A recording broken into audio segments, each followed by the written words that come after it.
Hey guys, কেমন আছো তোমরা সবাই? তো আজ হচ্ছে কার্তিক পুজোর আগের দিন রাত্রি, আর এখন বাজে রাত্রি 12টা। আর আজ আমরা একটু দুষ্টুমি করার মানসিকতা নিয়ে আমি অমিত পোষেন এক জায়গায় হয়েছি। তোমরা দেখতেই পাচ্ছ পোষেনের হাতে একটা সুন্দর কার্তিক ঠাকুরের মূর্তি রয়েছে, আর এই মূর্তিটা আমরা আজকে স্বপনের বাড়িতে দেব, কারণ স্বপনের রিসেন্টলি বিয়ে হয়েছে। আর তোমরা তো জানোই এটা বন্ধুদের নৈতিক দায়িত্ব।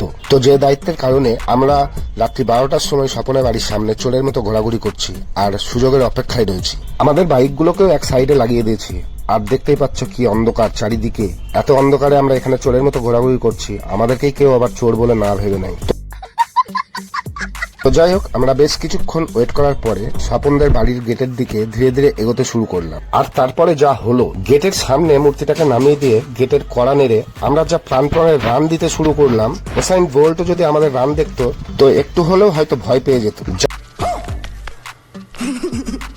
যাই হোক ভাই, আমরা ফাইনালি আমাদের মিশন কমপ্লিট করে আমরা বাস স্ট্যান্ডে চলে এসেছি। আর সব থেকে বড় কথা, আগামীকাল কার্তিক পুজো, তাই সকলকে জানাই কার্তিক পুজোর শুভেচ্ছা।